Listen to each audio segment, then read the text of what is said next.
Relato breve, casi una fotografía, que nos sitúa en una avenida de Las Palmas de Gran Canaria. Sí. Y a primera vista, bueno, podría ser solo un paseo junto al mar, pero es que en realidad es una ventana a una relación, bueno, extraordinaria. Totalmente. Los protagonistas son Antonio y Felicia, dos personas ciegas, y sus compañeros, que son inseparables, los perros guía Sultán y Luna. Nuestra misión hoy es, pues, desgranar esta historia para entender de verdad qué significa ser un perro guía, más allá de la imagen que todos tenemos en la cabeza. Es que es un punto de partida perfecto porque este texto, aunque es una narración, funciona como un estudio de caso increíblemente revelador. Ajá. Vamos a ver habilidades que van de verdad mucho más allá de simplemente guiar a una persona por la acera. Vale, vamos a desgranar esto. La historia arranca y te pinta un cuadro casi idílico. Sí, te mete de lleno. Nos habla de una luminosa mañana de alisios suaves. Y fíjate en cómo usa los sentidos, ¿no? El murmullo del mar, el olor a salitre y a café de las terrazas. El sonido de la gente, un timplillo a lo lejos. Te crea una atmósfera de normalidad absoluta, de calma. Y no solo de calma, sino de seguridad, diría yo. El texto insiste mucho en detalles clave de la infraestructura. Sí, eso es muy importante. Habla de una acera ancha, del pavimento podotáctil que está bien colocado, de las rampas. O sea, un entorno urbano que está pensado para ayudar. Claro, para que Antonio y Felicia puedan caminar con confianza. Se establece una base de previsibilidad. Todo está bajo control. Y es precisamente esa sensación de control lo que hace que lo que viene después sea tan impactante. Totalmente. Porque en medio de esa paz, de repente, irrumpe un elemento que lo rompe todo. Un patinete eléctrico a toda velocidad, zumbando como un mosquito enfadado. Uf. Es el ruido de la modernidad malentendida, ¿no? Y aquí está el núcleo del peligro, y el texto lo subraya. Para Antonio y Felicia, esa amenaza es silenciosa. Claro, no pueden oírla a tiempo. El peligro es invisible e inaudible, hasta que es casi demasiado tarde. Y es justo en esa fracción de segundo donde vemos algo extraordinario. La reacción de los perros, de Sultán y Luna, no es un simple ladrido, no es un tirón instintivo. ¿No? Es una maniobra táctica, coordinada y ejecutada con una precisión brutal. Brutal, sí. El relato lo descompone. Primero Sultán. Se gira, agarra con la boca la chaqueta de Antonio, ojo, con cuidado, pero con una firmeza que no admite dudas. Y lo arrastra literalmente fuera de la trayectoria del patinete. Y mientras Sultán hace eso, Luna ejecuta un movimiento que es completamente distinto, pero está perfectamente sincronizado. Sí, sí. Se yergue sobre sus patas traseras, usando su propio cuerpo para empujar a Felicia en la dirección opuesta. Y no es que solo le empuje. No, es que se interpone. Se interpone, actúa como un escudo. Es que te deja sin aliento solo de imaginar la escena. La vulnerabilidad de un segundo al otro. Es que la clave es la palabra que usa el texto. Coordinaron. No fueron dos perros reaccionando cada uno por su lado. Cierto. Fue una acción conjunta y deliberada. El resultado es que Antonio y Felicia acaban sentados en el suelo, juntos y a salvo, justo cuando el patinete pasa rozando el lugar donde estaban hace un instante. ¿Y la cosa no termina ahí? No. Una vez que sus humanos están a salvo, su actitud cambia. Se encaran con el conductor y le ladran, como dice el texto, echándole una bronca. Es un acto de censura, de reproche. El contraste es que es demoledor. Mientras los animales demuestran una responsabilidad y un cuidado absolutos, el ser humano, del patinete, ni siquiera se detuvo. Nada. Peor aún, el relato añade ese detalle que es terrible. Levantó un dedo con gesto burlón y soltó unas carcajadas. Es increíble. Es la imprudencia humana más irresponsable frente a la inteligencia y el deber animal.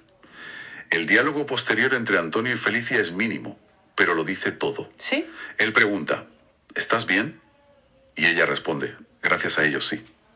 Ya está. Y esa escena nos obliga a preguntarnos dónde reside realmente la civilización, ¿no? ¿En la tecnología del patinete o en el sentido de la responsabilidad del perro? Totalmente. Este incidente es la demostración práctica de la capacidad más asombrosa de un perro guía, una que el propio texto analiza después. Se trata de la desobediencia inteligente. Es Espera, desobediencia inteligente, me encanta el concepto. Es potentísimo porque suena a contradicción. Claro. Se supone que un perro bien entrenado, pues, debe obedecer. Ahí está el matiz. Quizás desobediencia tiene una connotación negativa. Yo prefiero llamarlo obediencia superior. Obediencia superior. Me gusta. No desobedecen la orden de seguir caminando, sino que obedecen a un principio mucho más elevado, la seguridad de su humano por encima de todo. Claro. En ese momento la decisión correcta era ignorar la rutina del paseo y actuar para salvarles la vida, incluso si eso implicaba derribarlos, una acción que en cualquier otro contexto estaría mal. O sea que el verdadero valor de un perro guía no es su obediencia ciega, sino su capacidad de juicio para saber cuándo no obedecer. Eso es un cambio de paradigma total y eso se puede entrenar. Desde luego. Y no es casualidad. Este tipo de juicio se forja con meses de entrenamiento de élite, con simulaciones de riesgo controlado. Vaya. Se les enseña a priorizar la seguridad frente a una orden de avance si detectan una amenaza. Se refuerza positivamente su iniciativa para que, llegado el momento, no duden. Confían en sus sentidos. Confían en sus sentidos y en su criterio por encima de la orden del humano, porque perciben cosas que el humano no puede. Y eso nos lleva a la confianza desde el otro lado, ¿no? La de Antonio y Felicia. Hay que tener una fe absoluta para dejar que tu compañero te tire al suelo confiando en que lo hace por tu bien. Después de un susto de esa magnitud, uno pensaría que ya han tenido suficiente por un día, pero la historia nos presenta otro desafío, aunque de una naturaleza muy distinta, ¿verdad? Sí, y es un contrapunto brillante. Se recuperan del susto y continúan el paseo. De nuevo el entorno ayuda. Llegan a un cruce bien señalizado, con semáforos sonoros que indican cuándo pueden pasar. La ciudad vuelve a ser su aliada. Exacto.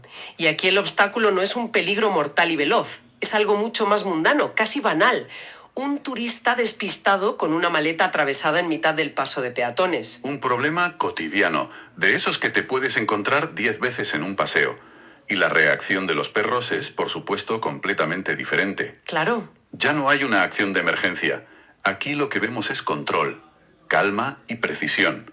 Lo primero que hacen es detenerse en seco. ¿Bloquean el paso? Sí, bloquean el paso para que sus humanos no se choquen.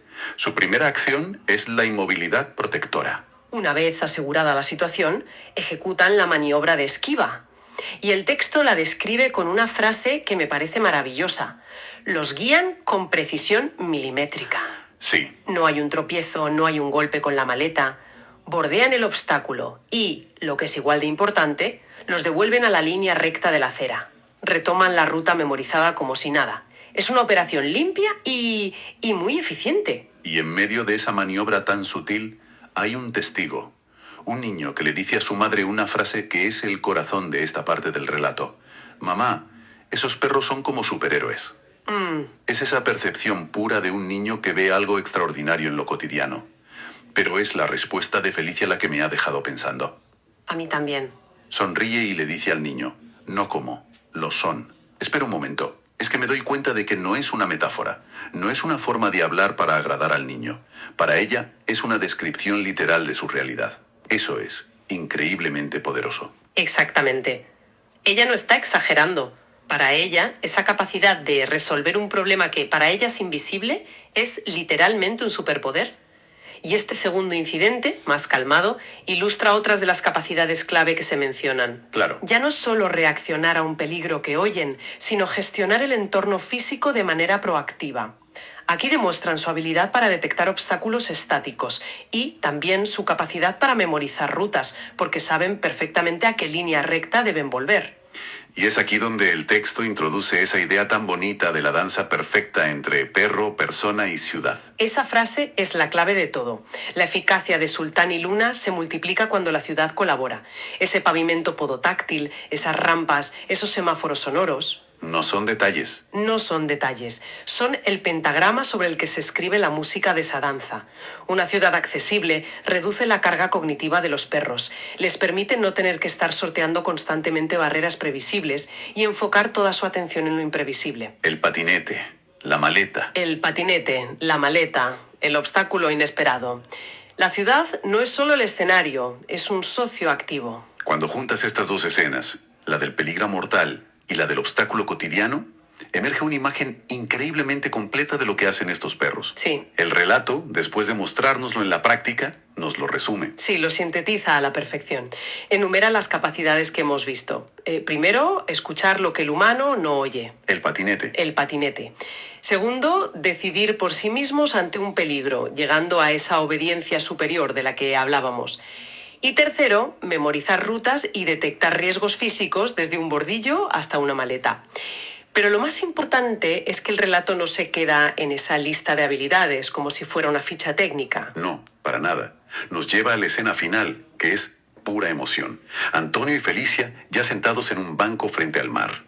El Atlántico brillando, las gaviotas. Es una imagen de paz total. Una paz ganada después de la tensión. Y los gestos son muy sencillos. Antonio acaricia a Sultán, Felicia abraza a Luna. Y en esos gestos se revela la verdad de esta relación. No es un trabajador y su herramienta. Es una asociación basada en una confianza absoluta y en un vínculo afectivo que lo cimienta todo.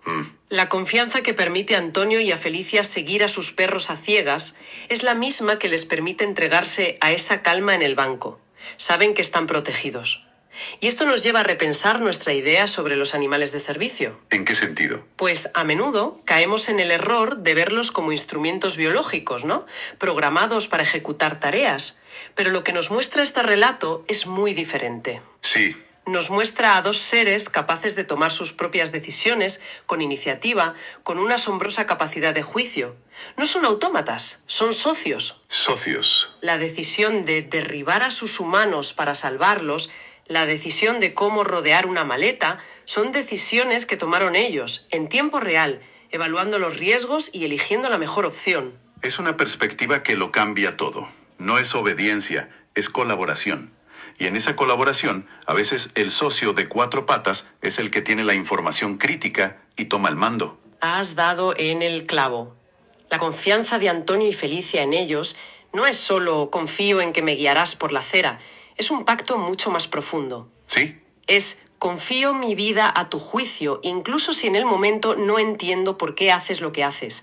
Es un nivel de interdependencia y respeto mutuo que es francamente extraordinario. En resumen, este pequeño relato ha sido una clase magistral.